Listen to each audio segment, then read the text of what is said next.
So today we're going to have a panel discussion based on PetrolPlaza, what we've covered over the last year, and we're going to look at some of the biggest trends that we've seen in our industry. With me, I have Lise-Lotte Nordholm. She's Vice President for Dispenser Engineering and MPD at Dover Fueling Solutions. She's worked for Wayne and Dover for a number of years, and she's an expert with anything that comes to fueling.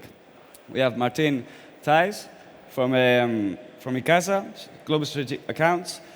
She has more than 20 years' experience in leadership roles in the IT sector, and ICASA is a leading software provider for the retail energy sector. Today we had to have Sabine Benoit, a professor for Surrey University. Unfortunately, she couldn't make it, so we're fortunate to have Mehmet Totse with us, Director of Smart Stores Development at Lekkerland. You might have seen a very cool product that Lekkerland have in Hall 1. Well, Mehmet is one of the directors for that. He's previously been a director for e-commerce at Carrefour Turkey, and he has plenty of experience when it comes to frictionless shopping, which is one of our trends today. So to start, our first trend today, we've seen that petrol stations are becoming service hubs. And we see they're adding more and more services to the stations. Customers want to interact in a different way. They want to have a bigger offer. And we really have to modernize our business. So starting with you, Martina, how do you think petrol stations are becoming service hubs?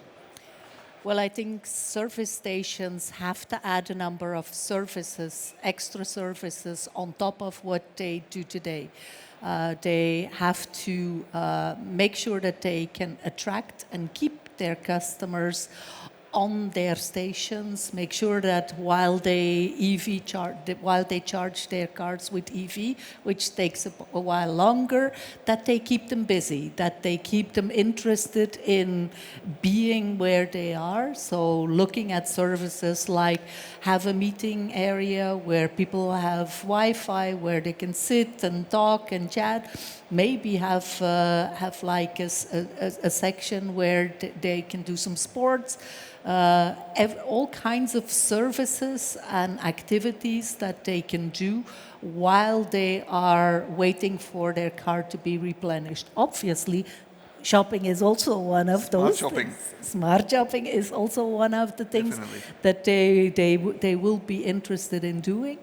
And I think as a retailer, you can get a lot of interesting information about where they are, how long are they at a certain point in your station, what are they buying, what are they doing there. So I think growing your information about the customer to enrich take your station to the next level where you add more services because you feel that, okay, this works, this doesn't work. I think that's definitely one of the topics, yes. I remember in a discussion that we had previously on PetrolPlaza, it was interesting to see what model suits what station, right? Depending if it's an urban station, if it's a highway station. Yeah. So in that context, what models do you see for different stations?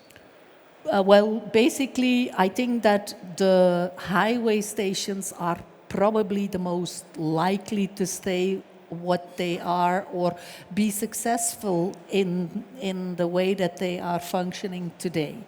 Highway stations are long-range travel, so people will stop, people will need to need to rest. They take the time to rest, and so there the need for extra services compared with what those highway stations offer today, I think is the least stringent. Mm-hmm. The other side of the scala is the unmanned stations where there is only fuel. Because if you look at the EV business, well, an unmanned station, you can put a charging pole there, but except for sitting there, twisting your thumbs, maybe zapping a bit on your phone, that's all there is. I think that when it comes to adding attractive functionality to those kind of stations, that is crucial. Mm-hmm. Maybe those stations you would rather consider converting them into something else. If you have the space, add parking there, parking spaces so that or other types of services that, yeah, basically it's not just the recharge and wait that you do there. I think the other ones, if you look like service stations that are near the edge of a town, those are, I think, stations where you will find a lot of services that have to do with, just changing your mode of transport. Like when you go to Brussels, I'm living in Belgium, so yes, for me, Brussels comes to mind. I would drive up to a station like that, leave my car there, maybe recharge it there, and change into like an EV-driven step and go into town. Yeah, so those are also hubs where basically you can have like points of delivery where ultimately then the last mile delivery vehicles take over, the EV-driven vehicles, because the cities will get more and more non-fuel wanted. Yeah, so from that perspective, that's, I think, core for those stations. And then lastly, the stations in town, I think that those are the ones where you'll have the convenience, where people who will need to charge their car at home, they'll do that at home or at charging points. So those petrol stations, I think, will really become the places for convenience. And so the better, the more attractive, you can have, all kinds of types of shops that you can have in those stations. I think that's kind of a potential scenario. Mehmet, from your perspective, I know you worked for supermarkets, but you're very involved in convenience now with Lekkerland. Do you also see this change that we're seeing with the stations becoming more service hubs, more focused on those new services? We think that the gas stations will get to the next level. They will get smarter. We see that in the coming years, EV charging will be very important.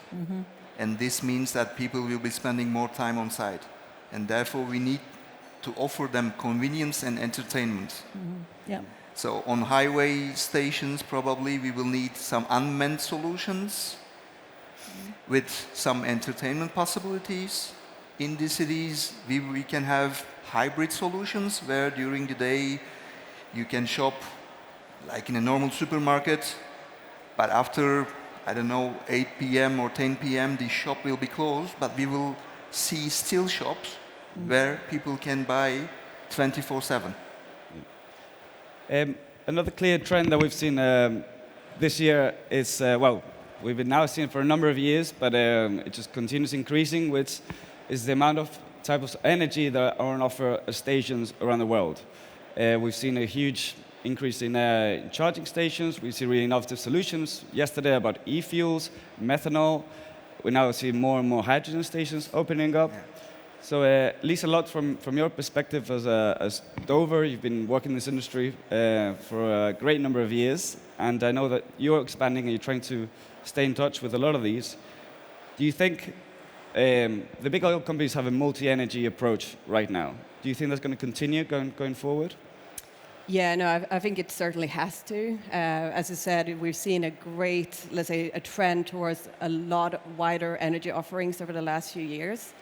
You know, if we go 5 years back, we were talking about EV, but we weren't really seeing it out there. Now it's really becoming a dominant feature on sites around the world. But even so, if you look at the cars out on the road, it's less than 1% that drives an EV today, and still you see this huge growth in demand for EV charging. But what that tells you is that, of course, you also need to continue with all of the conventional fuels offerings.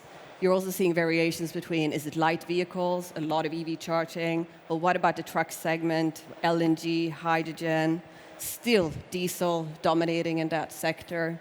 So I think for the foreseeable future, you're really going to have to cater for all of these different variations. Yeah. You're from Sweden, and we've seen some of the Finnish and Swedish companies invest a lot of money in biofuels. And do you expect to see an increased use of biofuels as a solution for this transitional period that we're in? Yeah, no, definitely. I think, in general, we talk about the consumer, what they're expecting when they're on sites and all of this. Another thing that consumers are today is very conscious, right? They're very well informed about what they're doing. And we like to talk about alternative energy, clean energy. And people are so conscious about what that sort of whole energy chain. So EV charging is one thing, it's great, it's clean, but where does the energy come from? And I think that's what's creating this interest for all of these different, let's say, biofuel alternatives that are out there, because you have biomethanol, you have ethanol blends, you have synthetic fuels. So I think there's a lot of interest in all of those, and it's interest for people to understand where they're all coming from, the sort of the generation of the energy. As a fuel equipment supplier, how do you keep up with with these trends and the crazy timings? Yeah, well, if you've had a chance to get over to the DFS stand, I think you'll see that we've been pretty busy keeping up with this. Our approach to this is really that our customers need to cater for all of these different energy types. So that also means that we have to provide equipment for all of these energy types. It doesn't only impact let's say, the dispenser side, but also, you talked about the system and what people do when they're on site. So it also impacts our whole sort of our media offerings, point of sale systems, the whole forecourt integration. So it's definitely impacting everything we do. And our approach is really cater for it all. At the moment, the market is not ready to just move for one, so neither can we. Martina, from your perspective, how do you see the current fuel mix, and what do you expect to see over the next 5-10 years? I think that what Lise-Lotte is saying is there will be a lot of things out there, and I think from perspective of our solution does back office, head office, so we overall manage the types of energies that are out there. I think that for the foreseeable future, you'll have the traditional ones, you'll have the alternatives. They will all be there. There will be a need to manage all of them. So yes, they will all be there. Yes. Lise-Lotte, yesterday we saw a lot of discussions around e-fuels. We know that UNITI is pushing it. Do you think this is a viable option for industry? I think it certainly is, yes, absolutely. But as I said, I don't think the industry is ready to just move on one just yet. It's going to take a long time, but I think we're going to see a lot more fuel variations over the next few years. But I do believe that EV charging will be a dominating portion for, let's say, the car segment, while the heavy duty is going in a slightly different direction. Okay. So another clear trend that we've seen, and probably one of the newer ones actually, has been frictionless shopping and autonomous stores. We've seen a number of major retailers now start testing. We saw ADNOC in Dubai opening the first autonomous store. With some players like the Polish company Sapka. We know AFI is doing a lot of projects. Reve and Lekeland are also. So, Mehmet, what can you tell us about this? We see so many different types of frictionless shopping. Can you give us a little bit of guide us through these different types of shopping that we see? Of course. So we see on the market different concepts and different technologies. So we see smart automats with smart vending machines or big automats. We see scan and go shops, just walkout technologies, and also some hybrid shops. So you just mentioned the example of Rewe, of our group. So at the Zeppelinstraße in Köln, Rewe launched last summer the first hybrid shop in Germany. So you can shop either like in a normal supermarket, or you can just download an app, register yourself, scan it, grab your articles, and just leave. Why do we see on the market so many different concepts? Or why are retailers interested in developing such concept with different technologies? I think the center of it is not technology, but the customer acceptance. Technology is just a first step. Of course, you need technology, and technology has to be reliable, accurate. This is given. But we should understand what the customers want. And therefore, we made different studies, and we see also some market researches. The major factor for customers is time. Customers would like to shop fast, 24/7. So Convenient. this is according to us, to our studies at Lekkerland and the Reve Group, a major factor in the decision making and in the way of shopping of our customers. Another topic where I think the pandemic played a role is contactless shopping. So people say that they would like to shop contactless. And when you ask what they mean about contactless shopping, they don't speak about paying contactless. They say that they don't want to have contact with staff or with other customers.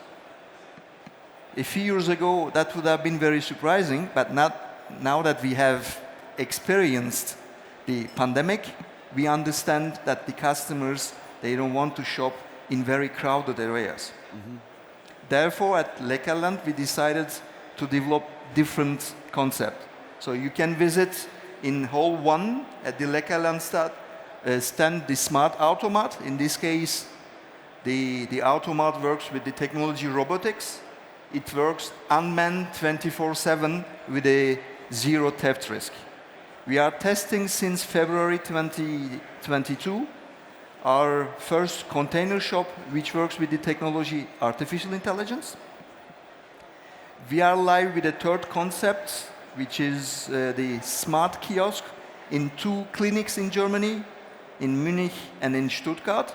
In this case, we talk about the technology self-checkout. And then we are developing further 2 concepts, and one of them is the smart lounge for the gas station of the future and the EV charging stations of the future, especially on the highways. That was the topic. Because in this case, we strongly believe that the customers will have to spend time on site. Yeah. Actually, well, we have a few images here from Lekkerland, and that was going to be my next question is, do you feel like these concepts, we see a lot of autonomous shopping happening in cities, in campuses, and those kind of buildings. Do you think it's a technology and a business model that can be applicable to service stations as well? We think there are different possible use cases. Of course, we will discover the truth all together in the coming years, and the customers will tell us which works better. Yeah. So this is, I think, the first, let's say, learning that we have. When it comes to the gas stations, we see a big potential at the unmanned gas stations. There, I think the smart shops, either with self-checkout or artificial intelligence or the automat robotics technology makes sense. But I think there will be a transition. So in Holland, for example, there are more unmanned gas stations than normal gas stations. In Germany, there are more manned gas stations. And before we moved to completely smart and unmanned stores, I think we will have gas stations where we will still have a normal shop, but this shop will be closing at 6 p.m., for example, because the staff costs are increasing while technology costs are dropping. And after 6 p.m., from 6 p.m. to 6 a.m., we will see some smart concepts which operate in an unmanned way. This is how we see the possible use cases for the gas stations. Martina, I know that you've probably looked at this as well. Do you expect a rapid increase in these kind of unmanned stores when it comes to service stations? I think they'll have to speed up. Yes, I think there is no other way. I think when in Belgium a lot, you'll see, and everywhere you'll see a gigantic increase in the EV that will show the vulnerability of the unmanned stations, because there I think you'll see that need for change the fastest. They might look at the smart store concept. They might look at what you see appearing a lot is like also services where people can get their packages delivered. So while they wait and they are twisting their thumbs on their phone, at least they can pick up their packages. So I think it's, yes, shopping. The convenience is something that's really important, but what is also important is convenience for other services. And things like, I don't know if you, if in the pandemic we were all home, so you can get the packages delivered at your door. But if we're going back to work, then being able to pick up those packages on the way home while the car is being recharged and you do whatever else, it's definitely going to add value also to the stations that are just refilling points. And I think that there's two sides to this, because when, especially in the US, when you attend other events, you speak to retailers, the biggest issue they have is labor. They don't have enough people to work at their convenience stores and the gas stations. On the other hand, the other trend that we've seen for the number of years is having quality, fresh food at the store. So how do we mix this? Are we going to have, I guess, two different types of offering? Do you think, Martina? Well, I think that the need for the quick service restaurant, but really quality stuff, is something that's crucial.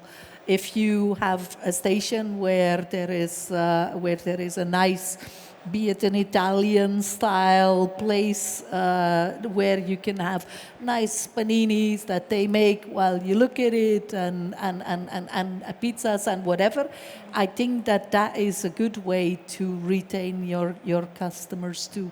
Yes, services, convenience as in have the capability, but do it in a very convenient way. Yes, I think that's... Lise-Lotte, from the feeling side, how do you see these all these changes happening outside of what is your comfort zone? Yeah, no, but I think there's such a great variation in terms of the type of sites that are needed, right? As you said, you know, when there's this more destination, you have the full offerings, everything. People come there, they want to spend some time on site. You talked about the US, for example. So pay at the pump is, you know, they do that across everything in the US. That doesn't mean that they don't want people into the shops, right? But they want to get them off the fueling point, and then they want them to spend time and really spend their money in that location. Yeah. So it's about recognizing your customers, right? Building loyalty programs, understand what do the different customers want, and then build your offerings around that. So you need the more destination site type of offerings, and you need a really sort of quick and go. And I think the variations in fuel offerings is really, let's say, making that a lot more complex. Because if you charge up your car, you're likely to spend maybe, say, 20 minutes or so on that site. If you're going to put some petrol into your car, it's probably 5 minutes. And, you know, the behavior of those two consumers is going to be very different. So, yeah, we need to adjust the site offerings to match both of those requirements right now. Yeah, and I think that retailers need to, well, experiment is probably the wrong word, but I think that they need to try out different concepts. To just see what works in their area and for a given station, because what works for one might not work for another station of the same group.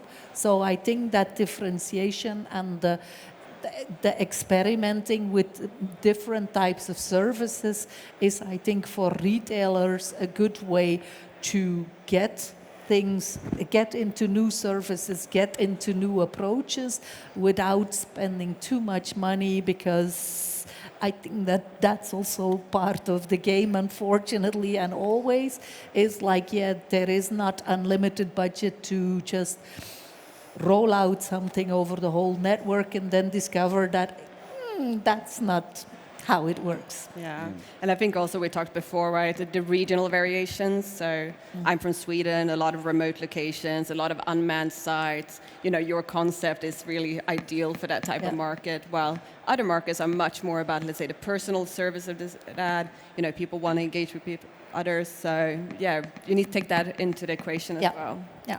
The location is definitely an important factor. Depending on the location, the assortment will be different. You'll be able to offer different services. We have been talking about delivery hubs. For most of our concepts, we are offering as an option, for example, the Reve click and collect point. You can go there, start charging your car or fueling your car, shop, get a sandwich, a coffee, and then get your delivery. So it will be really a 360-degree approach, but the location will have a strong influence on the types of services and also on the assortment you will offer to the customer. Yeah. Well, a trend that I've actually seen here at Unity Expo has been container solutions, both for fuels and your solution. So do you think there's going to be a bigger gap there to have more flexibility, and I guess, and not such a big investment, and for countries like Sweden maybe, where maybe you want to have a more flexible solution? Do you expect to see more of these things? I think we are going to see a lot more flexible solution, yes. I think, a lot of companies, we're learning how all of these new energy types work, right? We're learning where they should be located, how big the demand is going to be. So I think there's going to be need for a lot more flexibility there. So yeah, I think container solutions is definitely one thing we'll see a lot more of. But yeah, I think we're going to see a lot of new variations in general going forward. Yeah. And also from your side, Mehmet, do you see these container solutions being applicable, especially in cities or in small towns? Where do you see them? I think my answer will be pretty similar. So the reason for why we are testing different concepts is that we want to understand what the customer wants, and in different locations. So this is why we need to learn, we need to adapt, and we need to offer again.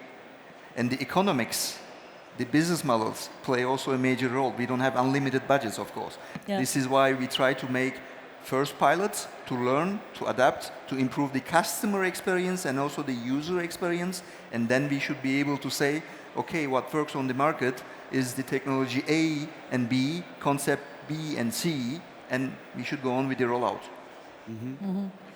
In terms of the customer that we're now facing, which is probably like a younger generation, very connected, I know that you do a lot of studies around customer preference. What kind of customer are we going to deal with in the future, and how do we best approach that? I think the customers, the younger generations, are connected almost 24/7. I have two daughters, aged 12 and 16, and the biggest struggle is to say, okay, give me your smartphone, give me your iPad, give me your Mac. So, and in most of those concepts that we have seen here, smart concepts, we offer different ways of checking in. You can just swipe your credit card. If you are just passing by, you don't want to lose time, you can swipe your card and shop. But if you live around, loyalty comes into the game. And for this, we will be using strongly different kind of applications to interact with younger generations, of course. I think your younger generations are also expecting different types of services. I'm from the generation where my car is bringing me somewhere. Yeah, I think a younger generation will be much more interested in like your EV steps, will be interested in your Ubers, will be interested in combining things and making an efficient use of the different mobility services that are out there. I think from that perspective too, it is crucial that as a retailer or as a retail network that you play that game too, that you're in that one too. There is a different, they are different. Your daughters, my kids, they are very different in how they look at mobility, in how they look at what they expect to see, what they will be buying too. But it's like, I think the whole approach of your customers, know your customers. I think that's the only thing that is crucial. Know them by making sure that you use the data that's available about them. Yeah, that you know where they are, what they buy, how long, what makes them tick, what doesn't make them tick, and adjust your strategy. By the way, we're open for questions. So if anybody wants to just put your hand up, and I'm sure Janot will get to you. We have one back there. Let me run and have me some sound. Hi, I have a question regarding the comparing the margin of the traditional selling of fuel and this new business of EV charging. Do you already have an idea if the margin you will make on EV charging will be similar or lower or higher, or is it still a big question mark for you? So I think that is still a big question mark because I think it's regulated in different ways in different countries still. So we don't really know how that's going to play out. I think, let's say, so the segment we're focusing on is really, let's say, the DC charging, right? The fast charging that fits in with our more traditional retail fueling locations. And the way you charge for electricity there is still very different. So I don't think we have a clear picture yet that spans across many markets. I think for some, we're seeing it being very similar to the petrol margins. Others, we see, significant adders. So it's really a variation at the moment. So I think we'll see how that plays out over the next few years. And I think it will become more regulated as well in terms of what possibilities you have there from a margin standpoint. All right, thank you. My name is Omale from Zimbabwe. I'm chuffed to hear all these technologies coming into play. My question is influential people, what are you doing to make sure that these technologies are being adopted in Africa? Because in some sites, if you go to Africa, other countries, they haven't taken fuel management system on board. And then now we are talking about autonomous shopping and all that. So what kind of steps can be put in place to make sure that Africa doesn't get left behind and move the same with Europe? Thank you. Did you hear the question? No. It's very loud, so if you can repeat. I think the question was, how do we make sure that with all these changes and the evolution of these technologies, that Africa doesn't get left behind when it comes to this change? Correct? Yeah. I don't know if anybody wants to step in. I think I will take an example, the example of mobile phones and smartphones. So when it started, of course, the trends came from America and Asia first. But nowadays, when we look at people in Africa, and I travel quite a lot also to Africa, to North Africa at least, I see people, almost everybody has smartphones, and they are buying from smartphones, ordering from them, and I see that those trends will go in the same direction. Mm-hmm. But if, for example, Germany, when you look at frictionless shopping, the first shops appeared in America, in the US, and in Japan. Even in Europe, we started using them in the last 2-3 years. Mm-hmm.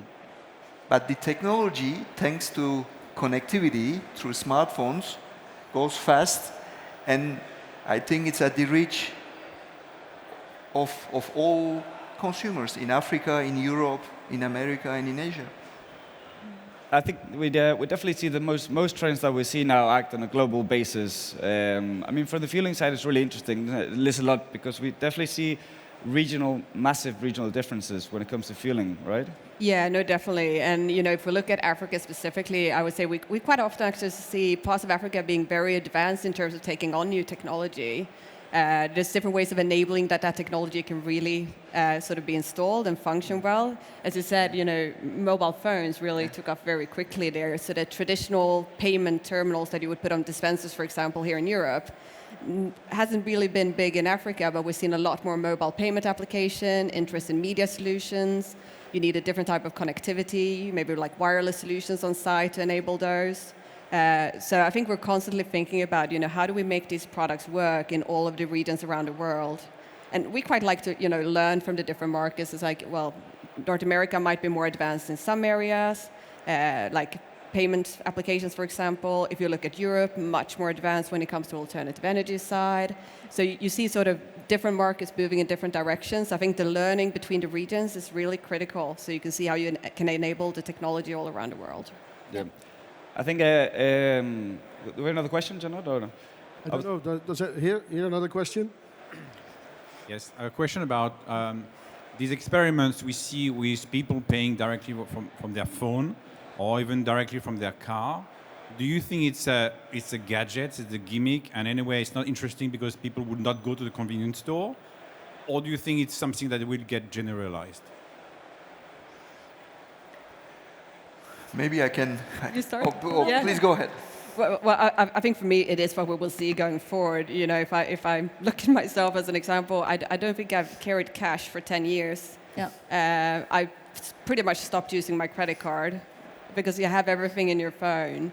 And I think you'll see different regions, different generations moving in that direction in different steps. Yeah. But I certainly see it being a significant thing for the future. Yeah. Different pace. Yeah. Yeah. But yes. You don't think that then people will just like refill and leave? For the drive-offs, you mean that they will just leave without paying, or? No, not, they wouldn't go walk, they wouldn't go into the store. Ah, okay. Like- Well, but I think that's actually the thing. You gotta make sure that there is something that gets them into the rest of your offering. Make sure that there is in the rest of the offering something that they wanna go in for. And also, you can go in the shop and still pay contactless with your phone or whatever. Yeah. So it's not always that you go to the... Yeah, but I can see the point of your question. If I just pay with my phone at the pump, why the hell would I go in? Yeah, and also I'm wondering why develop such a complex system where you can just pay with your card, at the pump or with your phone at the pump. Why integrating it completely with the phone, with type pump 6 and then pay? Why all this hassle when you can just like pay contactless with your phone or with your card? But I think it is if you can tie it in with loyalty programs that you can then tailor the offerings around that. So, in addition to that payment, they also know it's the morning, you would normally like a coffee with that, and they put in some offerings around that. So it is very much about connecting it, I think, with loyalty systems if you're going to be really successful with driving that traffic in. Yeah, and well, I mean, we've also seen pay at the pump in the US for a number of years now. So it's about getting that customer inside the store, it being fueling or charging, giving the best experience possible, also adapting to the different times of the day. So we can possibly have frictionless shopping to keep that business running without that labor there. So with that, we're going to come to a closing. I want to thank the three of you for being here. It's been a great session. It's a fascinating time for our industry, both from the fueling side, from the service side, and from the retailing side. And we're going to see more and more changes. That's why these conversations are good. At PetrolPlaza, we normally do our PetrolPlaza Talks sessions where we explore trends. So I encourage you all to come and watch us. And thank you, everyone. And I hope you all have a great last day here at UNITI Expo. Thank you very much. Thank you. Thank you. Yeah.